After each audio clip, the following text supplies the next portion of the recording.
Happy Tuesday morning, one and all. I'm glad to see that the sun came back. Our weather seems to be warming up and it feels like spring again. That was a welcome change for me today.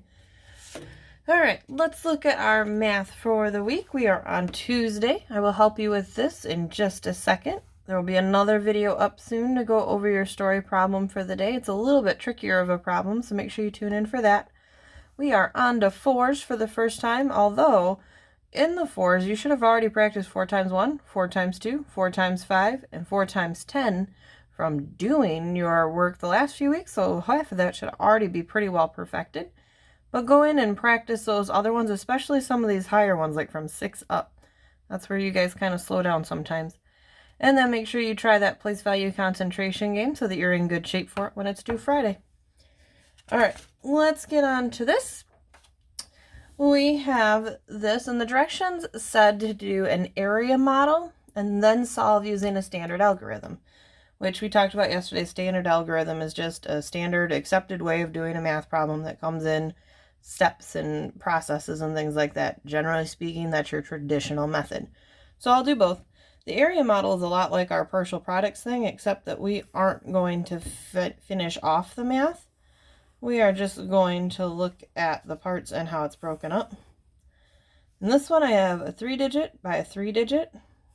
So I'm going to need 3 boxes across my top and 3 boxes down my side.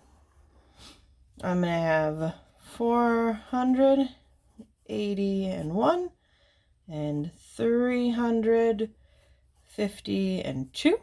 After that, it's just filling in the boxes. That's as far as we need to take this one. 4 times 3 is 12, and 4 zeros this time. 4 times 5 is 20, and 3 zeros. So 3 sets of times 10. Do not let that trick you. I needed 3 zeros on top of the 20. I know my kids had a hard time remembering all the time that they were extra zeros, not total zeros in the problem. So make sure you don't miss that. And then 4 times 2 is an 8. With 2 zeros from the 400. I do my extra. 3 times 8 is 24. And on my extra zeros from my tens groups here. 8 times 5 is 40. And then 2 extra zeros.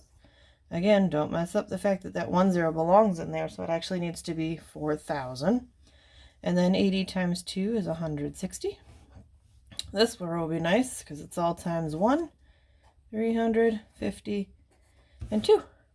After that, you could go through and do a big long addition problem. You could add across the sides if you wanted to, but the question actually asks us to do it in the standard method. So we'll pull this bad boy out. I'm going to grab a couple of quick colors of marker that I know you guys can see so you can follow my work. First row is easy. I'm just going through by 2s. You should have had those all sorts of practiced up this week. So I'm just going to work through my math here. Carry my 1, and that's a 9. Okay. First row accomplished. I'm going to switch colors out so you can see my second row here. I'm going to take this 5 all the way through now. Remember, this isn't a 5, it's a 50, so throw in that 0. Actually, I'm going to do that in a different color. I'm going to do that in gray just so you can see it because it gets different in the next row. All right.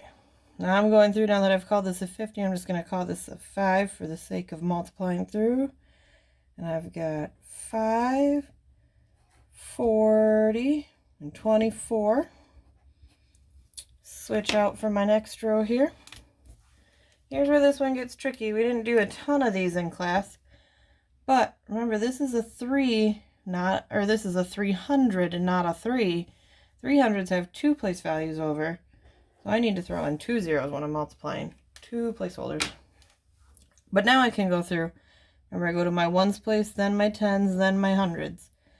So I've got 3, 24, 12, 13, 14. And now it's just a matter of adding up. So we've got, this row's nice. Got a 2. 6 and 5 is 11. Remember, that's 11 tens, which is why one 10 stays. The other one turns into 100. There's a nice 10. 13. Remember, that's not really a 13 though, it's 1300, so I'm going to move that 1 over to the thousands place.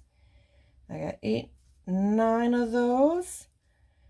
6 and 1. Check for commas. Final answer.